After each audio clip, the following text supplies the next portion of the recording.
Hello everyone and welcome to the class. And in today's class we'll be discussing the concept of nearest neighbors. हम पहले देखेंगे कौन होते हैं nearest neighbour, फिर हम देखेंगे इनके बीच में कहानी क्या है। आओ सुनाए नियरेस्ट नेबर्स की एक कहानी। एक था एटम और दूसरी भी थी एटम दीवानी। सेक्शन 377 चल रहा है। देखो, मान लो ये तुम्हारा घर है। अच्छा, तुम्हारे घर के नेबर का क्या होगा? उसका भी घर होगा ऐसे।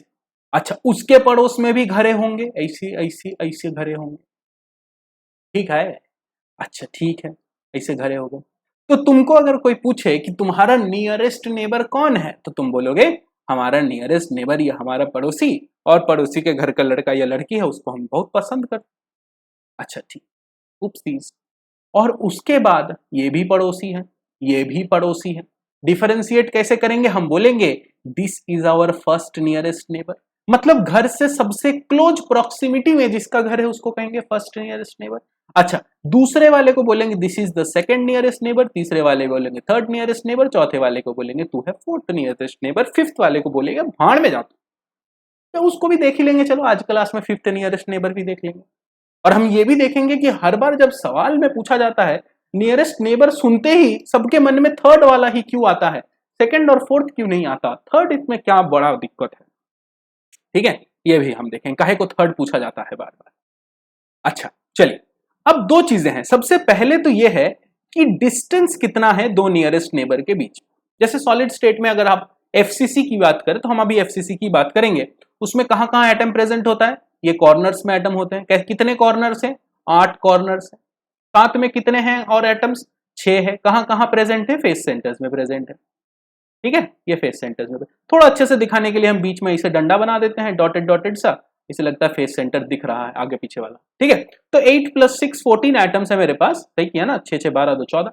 तो इसे 14 एटम्स हैं, और इन 14 एटम्स के बीच में हमें डिस्टेंस बस चेक करना है। तो डिस्टेंस चेक करने से पता चलेगा आपको कि एटम्स अलग अलग डिस्टेंस में है। जैसे अगर मैं इस कॉर्नर एटम को पिक कर लूं और उस कॉर्नर एटम से मैं यहां फेस सेंटर वाले के एटम की बात करूं, इसके कुछ और डिस्टेंस होगा, है ना? अगर मैं एक कॉर्नर एटम से दूसरे कॉर्नर एटम की बात करूं, यहां कुछ और डिस्टेंस होगा।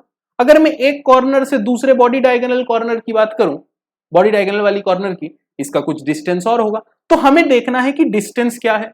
पहले अगर तुम डिस्टेंस निकालना सीख जाओ तो तुमको ऑटोमेटिकली पता चल जाएगा। जैसे मैंने बोला, एक का डिस्टेंस है लेट्स से 0.5 है, दूसरे का डिस्टेंस है 0.75 है, तीसरे का डिस्टेंस है 0.66 ए, और चौथे का डिस्टेंस है ए। तो कौन बनेगा फर्स्ट नियरेस्ट नेबर? सब बोलेगा ये है फर्स्ट। सेकंड कौन बनेगा? ये बनेगा सेकंड। थर्ड कौन बनेगा? तू ही बन थर्ड। फोर्थ ये बन जाएगा। तो डिस्टेंस अगर निकालना आ जाए तो ऑटोमेटिकली नेबर्स मिल जाएंगे। आ गया? क्लियर हो गया? तो सबसे पहला पॉइंट है हमारा डिस्टेंस निकाल लेना। एटम्स के बीच में डिस्टेंस पता चलते ही तुरंत तुमको नेबर्स दिखने लग जाएंगे। ठीक है, और दूसरा ये होता है कि ऐसे कितने एटम हैं। मतलब जैसे घरों की अगर हम बात करें तो हमने देखा फर्स्ट नियरेस्ट नेबर, सबसे नियरेस्ट डिस्टेंस में ये वाला घर है। ऐसे ही एक घर यहां पे भी हो सकता है उतना ही डिस्टेंस पे, एक घर इधर भी हो सकता है, एक घर इधर भी हो सकता है। तो ऐसे कितने घर है उसी डिस्टेंस में? जैसे अगर मैं ए डिस्टेंस की बात करूं तो ए डिस्टेंस में ये एटम है, एक एटम। ए डिस्टेंस में ये दूसरा एटम है। ए डिस्टेंस में ये तीसरा एटम है अपने क्यूब में। पड़ोस वाली क्यूब भी होगी, उसमें भी ए डिस्टेंस पे एक एटम पीछे, एक एटम इधर पीछे, एक एटम ऐसे ऊपर। तो ए डिस्टेंस पे कितने एटम है वो भी हम निकाल सकते हैं। तो नियरेस्ट नेबर वाली कॉन्सेप्ट में हमारे पास दो चीजें हैं। सबसे पहला हमें यह देखना है कि डिस्टेंस कितने हैं। दूसरा, डिस्टेंस से हमें पता चल जाएगा कौन सा नियरेस्ट नेबर है, फर्स्ट है, सेकंड है, थर्ड है, फोर्थ है, फिफ्थ है। और दूसरा कॉन्सेप्ट हमें यह बताएगा ऐसे नियरेस्ट नेबर कितने हैं। जैसे फर्स्ट नियरेस्ट नेबर कितना है उसको ही हम कहते हैं कोऑर्डिनेशन नंबर। सभी लोगों ने सुना होगा कोऑर्डिनेशन नंबर। और ये कोऑर्डिनेशन नंबर क्या बताता है हमें? ये फर्स्ट नियरेस्ट नेबर का डिस्टेंस पे कितने सारे एटम्स हैं। ठीक है, जैसे एफसीसी में बात करें तो कोऑर्डिनेशन नंबर की वैल्यू होती है 12। हम थोड़ी देर में इसको भी वेरीफाई करके देख लेंगे। ठीक है, फर्स्ट नियरेस्ट नेबर जैसे ही हमें पता चल जाएगा। तो चालू करते हैं हम देखते हैं कि अलग अलग डिस्टेंसेस क्या क्या हमारा पॉसिबल है। आज ये वाले क्लास में हम बस डिस्टेंस देखेंगे, नंबर ऑफ एटम्स ज्यादा टफ हो जाएगा थोड़ा सा। ठीक है, चलो चालू करते हैं। ये मैंने ले लिया है अपना क्यूब, क्यूब को थोड़ा बड़ा कर लिया ताकि हमें दिखे। अब मैं क्या करूंगा, एक किसी एटम को मैं पिक कर लूंगा, ये वाला एटम, और इसी एटम का रेफरेंस में मैं अपने सारे एटम्स की स्टडी करूंगा, सारे पोजीशंस की स्टडी करूंगा, ठीक है। एक एटम को उठा लिया, इसी एटम का रेफरेंस में पूरी क्रिस्टल की हम स्टडी करेंगे। देखते हैं टोटल नंबर ऑफ एटम्स कितने यार, 14 एटम्स थे। 14 एटम से एक एटम मैंने बाहर निकाल लिया क्योंकि इसी के रेफरेंस में देखना है। तो हमें कितना एटम को ढूंढना है, कितना एटम को लोकेट करना है। जैसे किसी पुलिस जब कोई सस्पेक्ट को ढूंढ रहा होता है तो उसको पता होता है कि भाई मेरे को 5 लोग ढूंढना है, 6 लोग ढूंढना है। यहां पे भी आपको क्लियरली पता होना चाहिए, क्लैरिटी होनी चाहिए कि आपको कितने एटम्स को लोकेट करने हैं, ठीक है। एक बार वो क्लियर हो जाए तो आपका मामला क्लियर है। तो यहां पे कितना होगा, 14 में से एक एटम तो हम खुद ही हैं, तो हमें टोटल 13 एटम्स को लोकेट करने हैं। 13 एटम जैसी लोकेशन हमें मिल जाएगा वैसे हम बोलेंगे हाँ हम सारे नियरेस्ट नेबर देख चुके हैं, ठीक है। चलो चालू करते हैं, चालू करते हैं। रेडी। जो एटम्स हैं हमारे किस किस टाइप के एटम्स है, देखो यहां पे एक एटम है फेस के सेंटर पे, इधर एक फेस के सेंटर पे एटम है, और पीछे वाला फेस के सेंटर पे भी एक एटम, ठीक है। पीछे वाला फेस के सेंटर थोड़ा सा नीचे होगा, एक सेकेंड, ये मान लो यहां पीछे वाला फेस का, मतलब हम कौन कौन से एटम्स की बात कर रहे हैं, देखो हम कौन कौन सी एटम की बात कर रहे हैं। यहां पे ये वाला फेस, इसकी सेंटर, अच्छा इससे फिर एक पीछे भी फेस बनेगा ऐसे, पीछे वाला फेस, इसका सेंटर, और ये जो फेस बन रहा है यहां पे इसका सेंटर। हम इन तीनों की बात कर रहे हैं। और मैंने ये 3 फेस चुनने का रीजन क्या है मेरा, क्योंकि देखो तीनों फेसेस में हमारा ये कॉर्नर वाला एटम सेम। अपने घर के दीवार ले लो, कोई भी घर के दीवार के अगर तुम्हें कॉर्नर बनानी है तो तुमको 2 दीवारें चाहिए, 2 कॉर्नर्स चाहिए दीवार के, ऐसे कॉर्नर्स 90 डिग्री पे, ठीक है 90 डिग्री पे कॉर्नर्स चाहिए, और एक छत चाहिए। तो 3 फेसेस से मिलके हमेशा कॉर्नर बना होता है। तो मैंने बोला कि अगर यहां पे इन दोनों एटम्स के बीच में जो डिस्टेंस है, ये भी तो फेस सेंटर वाला ही है, ये भी तो उतना ही डिस्टेंस वाले एटम्स हैं। इसी फेस से पूरी पूरी डायगोनल ट्रेवल करने से आधा ट्रेवल करोगे तो यहां पे एटम मिल जाएगा।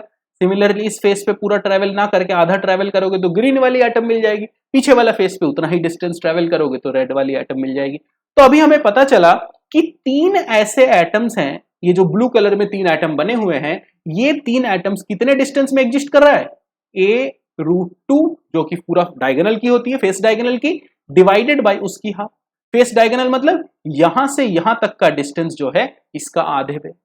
तो 3 एटम्स, 13 में से 3 एटम्स का मुझे पता चल गया a√2/2 डिस्टेंस में है, ठीक है। अब यहां पे एक ब्लैक एटम मैंने मार्क कर दिया। ब्लैक एटम कौन सा है, वही सेम फेस पे हम चलते हैं। तो फेस पे टोटल जब आप यहां से यहां ट्रेवल कर जाओगे, इस डिस्टेंस पे आपको एटम्स मिलने लगेंगे। देखो मिल रहे, यहां पे भी आपको ऐसे एटम्स मिल जाएंगे, तीनों फेस के बिल्कुल सीधे सीधे चलते रहेंगे। ये वाला देखते हैं। तो ऐसे मुझे और 3 एटम्स मिल गए। कहां कहां एटम्स हैं, सॉरी वो वाला नहीं, डायगोनल चलने वाला, डायगोनल चलने के बाद एक पीछे वाला फेस का डायगोनल, पीछे पीछे चल जाओगे तो, अच्छा राइट हैंड साइड वाला फेस पे चलते रहोगे तो, ये वाला फेस पे चलते रहोगे तो कौन सा डायगोनल मिलेगा, यहां पे डायगोनल मिल जाएगा। तो ये 3 एटम्स के लोकेशन मिल गए। कितने डिस्टेंस पे है भैया, a√2 डिस्टेंस में है। और देखो, और देखो कहां एटम्स है, ए डिस्टेंस पे कितने लोग एटम दिख गया, ए डिस्टेंस पे एटम ऐसे है ना, ये सारे एटम्स ए डिस्टेंस पे होंगे। बस 3 फेस को आइसोलेट करके हमें टोटल 9 एटम्स का लोकेशन पता चल चुका है। कितना बच रहा है एटम, 4 एटम्स और बच रहे हैं, हमें उनको देखना है। देखो एक एकदम बॉडी डायगोनल होगा, बाहर दूर दूर बॉडी डायगोनल पे है, बॉडी डायगोनल पे तो एक ही एटम होगा भाई। पीछे वाला फेस के एक कॉर्नर से सामने वाला फेस के ऑपोजिट कॉर्नर तक का डिस्टेंस, बॉडी डायगोनल ज्वाइन करोगे तो यही है बॉडी डायगोनल। डिस्टेंस कितना होगा, a√3, ये भी पता चल गया। 3 फेसेस की कमी हो रही है, उनको बना के देखते हैं। ये थोड़ा सा टफ है, ठीक है। एक एटम यहां पे होगा, एक एटम सामने वाला फेस पे होगा, एक एटम नीचे वाला फेस। अब हमें यह पता करना है कि क्या इनके बीच में अलग अलग डिस्टेंसेस होंगे या तीनों के तीनों सेम डिस्टेंसेस होंगे, ये हमें फाइंड करना, ठीक है। चलो करते हैं, इसको अलग से करते हैं, समझने की कोशिश करते हैं इसको अलग से, ठीक है। फिर से क्यूब बनाते हैं, और क्यूब बनाने के बाद देखो हमें किस किस चीज में इंटरेस्ट है। मान लो हमने ये फेस में अभी फिलहाल मुझे बड़ा इंटरेस्ट आ रहा है तो मैं इसको कलर कर दे रहा हूं। ये कौन सा है? आपके घर के छत है जिसपे आपका फैन लटक रहा है। उत्तराखंड में रहते हो तो ये भी नहीं लटकेगा, ठीक है। ये यहाँ पे वो वाला दीवार है जहां पे मेरा फैन लटका है, ब्लू कलर पेंट किया हुआ है, ये तुम्हारा घर का फैन है,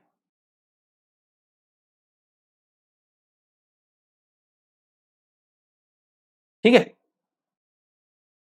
चलो एंड्रॉयड फैन है, रिमोट कंट्रोल, 5 पंखों वाला जिसमें लाइट भी लगा होता है नीचे, वो वाला फैन है दीवार के बीच में लटकता हुआ, ठीक है। हमें एटम्स किस में इंटरेस्ट है? देखो ये वाला कॉर्नर एटम है यहाँ पे, और पूरा पूरा फेस ट्रेवल करने के बाद, मतलब पूरा पूरा घर का छत ट्रेवल करने के बाद आप कहीं यहां पे पहुंचो पहले, और इससे सीधा सीधा नीचे पहुंचोगे तो ये फेस सेंटर आ जाएगा।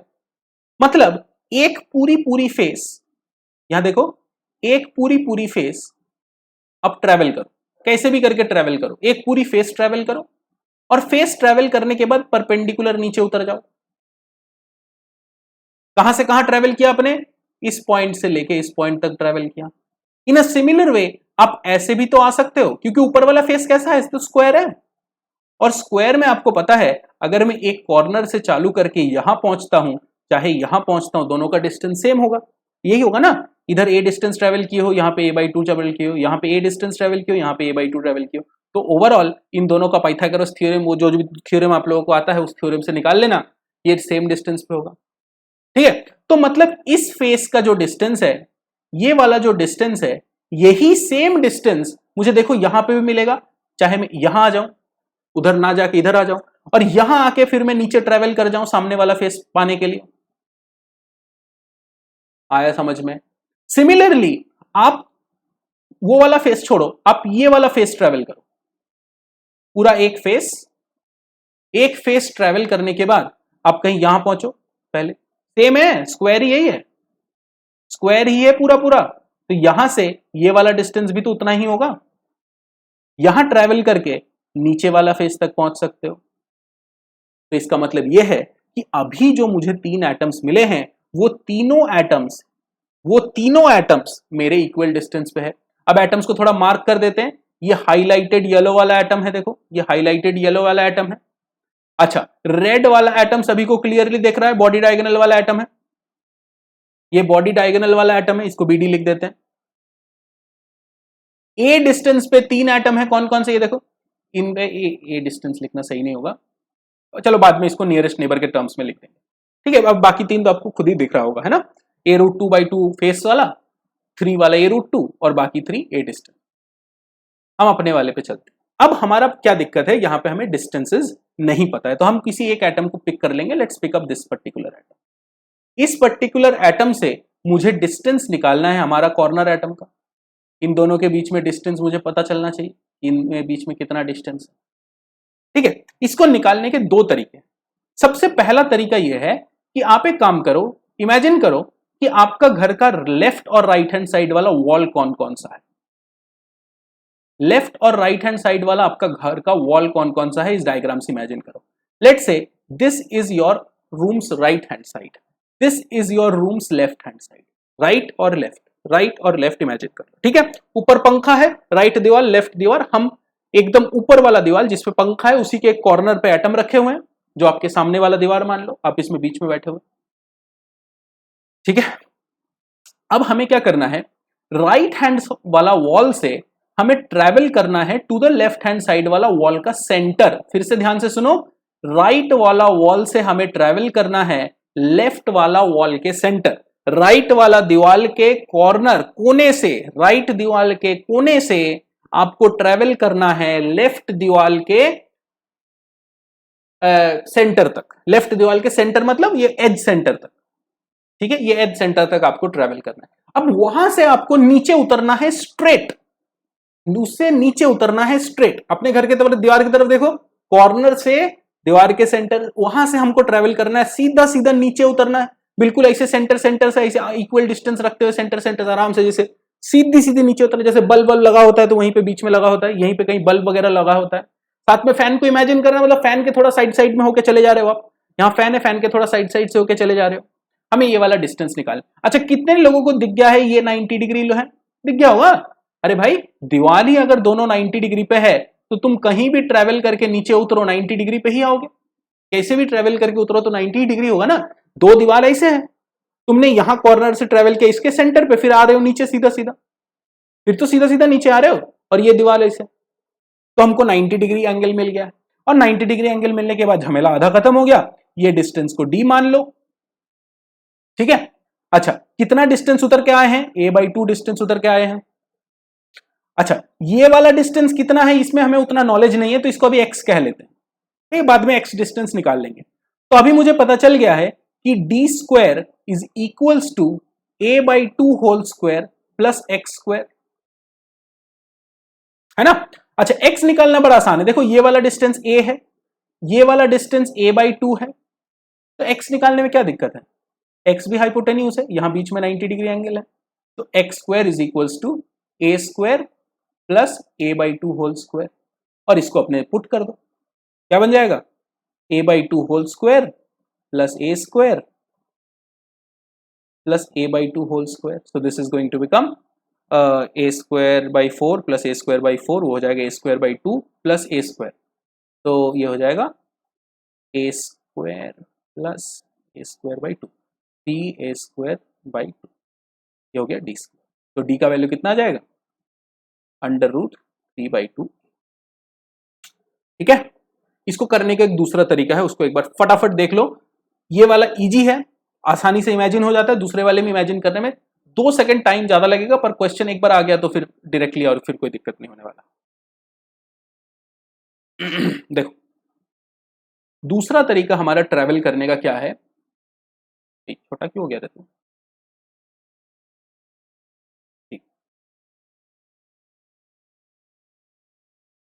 ए रुक जा भाई, हैं समझा, शर्म नहीं आ रही।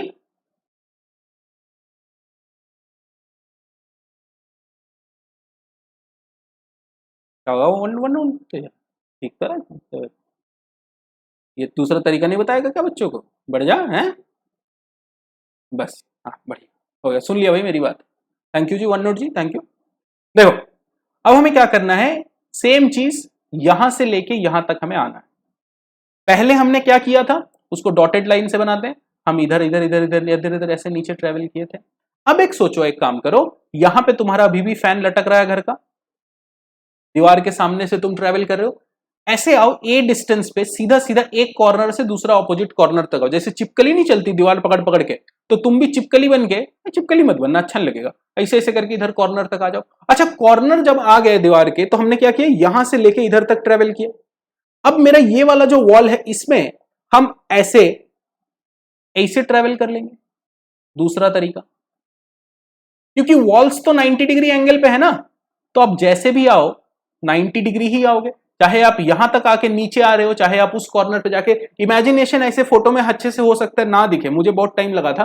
तुम लोग दीवार पे देखो, दीवार से सीधा सीधा जाओ, एक कॉर्नर से एकदम बिल्कुल फैन यहां पे लटक रहा है, चिपकली की तरह दीवार पकड़ पकड़ के दूसरे तरफ कॉर्नर पे जाओ, और उस कॉर्नर से राइट हैंड साइड दीवार से लेफ्ट हैंड साइड वाले में आ गए। अब लेफ्ट हैंड साइड वाला जो वॉल है आपका, उस दीवार को पकड़ के यहां पे नीचे आ जाओ, नीचे सेंटर एकदम फेस सेंटर पे आ जाओ वॉल के, ठीक है। अच्छा यहां पे आ जाओगे तो तुमको अब पता है कि ये जो डिस्टेंस है ये कितना है, a√2/2 डिस्टेंस है, ये तो सबको पता है, पूरा डायगोनल की लेंथ है a√2, तो इसकी आधा a√2/2 है। ये डिस्टेंस और थोड़ा आराम से निकल जाएगा, यहाँ पे d² is equals to a² plus a√2/2, जो तुमको मेथड सही लगे उस मेथड को उठाओ और इसको करो, ठीक है। ऐसी कोई बाउंडेशन नहीं कि इजीएस्ट मेथड से ही करना है, समझना है हमें, जितनी तरीके से हमें समझ में आएगा, क्योंकि जरूरी नहीं कि यही पूछा जाएगा एग्जाम में, कुछ भी पूछा जा सकता है, ठीक है। एनीवेज तो इसको भी निकालोगे तो तुम्हारा सेम आंसर आएगा a², और ये क्या है 2a² डिवाइडेड बाई 4, फिर कैलकुलेट कर लेना, 4 इधर ऊपर चला जाएगा, 4/4, 4 5 2 6, a²/4, सेम ही आ गया 3/2, ठीक है। d is equals to a√3/2। Anyways अब हमें मिल गया है अपने एटम्स का डिस्टेंस a√3/2, पूरी पूरी रूट के अंदर, ठीक है। Total atoms, all the atoms are accounted for, सारे एटम्स का दिख रहा है 3 6 9 10 11 12 13, सारे एटम्स हमारे सामने हैं। अब हमें बस इनको अरेंज करना है और बताना है कि कौन कौन से नियरेस्ट नेबर है। पहले वाले को देखने के लिए आसान तरीका होता है, ऊपर भी √2 और नीचे भी √2 से मल्टीप्लाई कर लो। √2 इंटू √2 क्या हो जाएगा, 2 बन जाएगा, 2 के साथ कट जाएगा, तो पहला वाला बन गया a/√2। ठीक है, a/√2। अगला वाला खुद ही a√2 है, ये वाला a है, ये a√3 है, ये वाला a√1.5 है।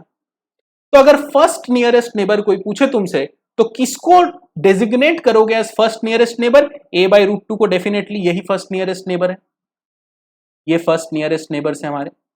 सेकंड नियरेस्ट नेबर कौन से वाले होंगे? उसके बाद a डिस्टेंस वाला सेकंड नियरेस्ट नेबर होगा, फिर तो a के बाद √2 मल्टीप्लाई हो रहा है, √1.5 मल्टीप्लाई हो रहा है, ये बन गया सेकंड नियरेस्ट नेबर। मार्क करो सेकंड नियरेस्ट को, सेकंड नियरेस्ट, गलत हो गया, नहीं सही है, a डिस्टेंस पे है ना, second nearest neighbour. Third nearest neighbour ढूंढो भैया, थर्ड नियरेस्ट नेबर, बोला था ना दिक्कत है। असल में लोग गलती क्या करते हैं, इसी को थर्ड नियरेस्ट नेबर लेके चल जाते हैं, सोचते हैं ये सबसे पास वाला है, ये उसके बाद वाला डिस्टेंस का है, ये तीसरा वाला होगा ही होगा। कौन इतना सोचेगा भाई, इतना नीचे तक आना कौन ये सोचेगा? इसलिए थर्ड नियरेस्ट नेबर से क्वेश्चन पूछा जाता है, लोग बड़े आराम से इसको थर्ड मार के आ जाते हैं और एग्जामिनर को मौका मिल जाता है नंबर काटने का। ये कौन सा नियरेस्ट नेबर हो जाएगा? फोर्थ हो जाएगा, थर्ड नियर, सॉरी गलत लिख दिया, माय बैड, सुधार लो। ये बन गया थर्ड नियरेस्ट नेबर, ये बन गया फोर्थ नियरेस्ट नेबर। ठीक है, ये बन गया। फिफ्थ वाले को अभी छोड़ दो, क्योंकि फिफ्थ वाले को हम ऐसे कंफर्म होके नहीं बोल सकते, a√3 डिस्टेंस से ऐसा भी हो सकता है कि इसके पड़ोस में जो क्यूब है उसके अंदर तुमको फिफ्थ मिल जाए। ठीक है, मतलब ये बस एक पॉसिबिलिटी है। ऑलराइट, तो आज के लिए इतना ही। हमने नियरेस्ट नेबर्स का डिस्टेंस देखा। हमने स्टार्ट किया था 14 एटम से, एक एटम हमने अपने लिए रख लिया, बाकी 13 एटम्स जो है उन सारी एटम्स को हमने यहाँ पे लोकेट किया है, हर एक एटम को ढूंढा है। और ऐसे कितने नियरेस्ट नेबर्स होंगे उस पे अगर आपसे क्वेश्चन पूछा जाए तो कोऑर्डिनेशन नंबर वाला आपको सभी को याद होना चाहिए। कोऑर्डिनेशन नंबर वाला ऐसी कोई बड़ा चीज नहीं है, उसको मैं थोड़ा सा बता देता हूं। उसके लिए मुझे पहले वो बड़ी वाली क्यूब चाहिए, के बिना नहीं हो सकता। दिख गया बड़ी वाली क्यूब, सर थोड़ा सा आ जाइए हमारे पास। ठीक, इसके बारे में बस 2 मिनट में बताऊंगा। अच्छा, एक और चीज है, ये जो नियरेस्ट नेबर वाले क्वेश्चन है ना, मैं अगर तुमने पहले से नहीं कर रखा है खुद से, तो एग्जाम हॉल में अटेम्प्ट करने का मत सोचना, ठीक है, गलती होती है। जैसे थर्ड नियरेस्ट नेबर वाला क्वेश्चन ऐसे तुक्का मार के नहीं होता, सारा निकाल के देखनी पड़ती है तब बताया जाता है। फिफ्थ नियरेस्ट नेबर वाला अभी भी मैंने तुमको नहीं बोला कि ये सही आंसर है, हो सकता है कि इसके जो पड़ोस वाला क्यूब हो वहां पे मुझे कहीं पे फिफ्थ नियरेस्ट नेबर मिल जाए। जैसे यहां पे एटम है मान लो, ठीक है, इस एटम में अगर हम कंसीडर करें, अगर हमारा अपना फर्स्ट नियरेस्ट नेबर की बात करें तो कहां है first nearest neighbour? Face diagonal पे है, तो यहां पे एक फर्स्ट नियरेस्ट नेबर, पीछे वाला फेस के फेस पे, ये वाला फेस पे, ये वाला फेस पे, 4 मिल गए। और देखो 5, 6, 7, 8, ठीक है। और देखो इन दोनों लेयर्स के बीच में, इसके और इसके बीच में जो फेस है, ये वाला फेस के सेंटर में, सिमिलरली ई वाला फेस के सेंटर में, समझ रहे हो कौन सा वाला फेस? ये वाला फेस, ये वाला फेस का सेंटर। सिमिलरली ऊपर ये वाला फेस के सेंटर पे, इधर ये वाला फेस के सेंटर पे, सारे के सारे फेस सेंटर ही तो है। ये कौन है? इसी को हम कहते हैं कोऑर्डिनेशन नंबर। और फर्स्ट नियरेस्ट नेबर, ऐसे कितने एटम हैं? अरे सबको दिख गया क्या? अरे सबको दिख गया क्या? 4 3 12। फिर अगर हमारा सेकंड नियरेस्ट नेबर था, ये डिस्टेंस कितना था? a√2/2, या फिर इसको हमने बाद में √2 से मल्टीप्लाई डिवाइड कर लिया तो हमें मिल गया था a/√2, यही होता है, खुद ही होता है। ठीक है, अब क्वेश्चन में आपसे ये भी पूछा जा सकता है, बताओ a/√2 डिस्टेंस में कितने एटम है? सिमिलरली, मतलब नियरेस्ट नेबर ना बोल के, कोऑर्डिनेशन नंबर ना बोल के ऐसे पूछ लिया कि एफसीसी में a/√2 डिस्टेंस में कितने एटम्स है। सिमिलरली हमने अभी निकाला था कि अगला जो होता है सेकंड नियरेस्ट नेबर, वो a डिस्टेंस पे होता है, फिर अगला होता है a√1.5 पे। तो इन सबके हमें ये वाला डायग्राम से देखना है। अगला होता है a डिस्टेंस पे, देखो a डिस्टेंस पे कितने एटम्स मिल जाएंगे? सेकंड नियरेस्ट नेबर वाले कितने एटम्स होंगे a डिस्टेंस पे? 1 2 3 4 5 और 6। तो second nearest neighbour a distance पे कितने एटम्स मिल गए मुझे? 6। थर्ड वाला कितना डिस्टेंस था, a√3/2 है। a√3/2 कौन सा वाला पोजीशन है, देखो ये वाला पोजीशन है। ऐसे कितने पोजीशंस मिलेंगे, 1 2 इधर, और सामने वाला फेस तीसरा। सिमिलरली ऊपर जाओगे तो ऊपर वाले में भी ऐसे ही मिलेगा, 1 2 और सामने वाले फेस पे। इस तरीके से हमें इंडिविजुअली एटम्स को ढूंढना है। तो हमें क्या करते हैं, इसलिए हम ऐसे पूरा पूरा क्यूब की तरह कंसीडर कर लेते हैं। तो हम बोलेंगे अपनी वाली क्यूब का मुझे पता है, अपनी वाली क्यूब में तो वो 3 फेसेस को टच कर रहा है, ऊपर वाला क्यूब में ऐसे 3 फेस हो रहा है, तो 8 क्यूब है। इस तरीके से अगर कंसीडर करते रहोगे तो a√3 वाला डिस्टेंस पे आपको कितने सारे मिल जाएंगे और आपको सारे इंडिविजुअली कंसीडर करने पड़ेंगे, एक फेस और ये। तो हर एक क्यूब में आपको ऐसे 3 3 3 3 मिल जाएंगे। 8 क्यूब है, 8 3 24 आपको मिल जाने चाहिए। मैंने कैलकुलेट पहले से नहीं कर रखा था, अभी फर्स्ट टाइम कर रहा हूँ, हो सकता है मैं गलत हूँ। अगर मैं गलत हूँ तो यूट्यूब है तो कमेंट करके मुझे बता देना, ठीक है प्लीज, कि मैं गलत हूँ। 8 3 मेरे हिसाब से अभी तक कि 24 होने चाहिए, देख के थोड़ा ऑड लग रहा है, बट हू नोस, हो सकता है, ठीक है। सिमिलरली फोर्थ नियरेस्ट नेबर जाना है तो आपको फिर कंसीडर करना पड़ेगा, कराऊंगा नहीं करके पूरा ही कर दिया। फोर्थ नियरेस्ट नेबर निकालने के लिए आपको यह देखना पड़ेगा कि हमारा एक क्यूब में, अपना वाला क्यूब में कौन कौन से डिस्टेंसेस हैं, 1 2 और 3, ठीक है। पीछे वाले क्यूब में भी, अच्छा इसमें देखो एक एटम शेयर्ड है, एक एटम शेयर्ड है, तो 2 यूनिक एटम्स ना, सारे एटम्स ही शेयर्ड, सारे एटम्स ही शेयर्ड है। तो ऐसे कितने मिल जाएंगे, पीछे वाले पे भी ढूंढोगे तो एक इधर मिल जाएगा, ऊपर में भी ऐसे मिल जाएगा। और ये होता है हैप हैजर्ड करने का तरीका। इस तरीके से करने से अच्छा है ना ही करो, ठीक है। कहीं भी जहां पे एटम दिखे लगा दो, नहीं ऐसे नहीं करते। अपना वाला क्यूब ढूंढ लिया, अब चलो पीछे वाला क्यूब पे। पीछे वाला क्यूब पे भी बोलोगे a√2 डिस्टेंस में कितने मिलेंगे, यहाँ पे एक मिल जाएगा। दूसरा a√2 डिस्टेंस में बॉडी डायगोनल में यहाँ मिलेगा। तीसरा बॉडी डायगोनल में, सॉरी फेस डायगोनल में, ये अपना ये वाला वापस मिल गया, तो इसको बनाने की जरूरत नहीं है। अब सामने वाला क्यूब में आओ, ये वाला सामने वाला क्यूब में आओ, इसमें एक, फिर उसके बाद नीचे तो नहीं मिलेगा, यहाँ पे इधर मिल जाएगा एक, ठीक है। तो इस तरीके से तुमको टोटल जब करोगे तो ये सारे मिल जाएंगे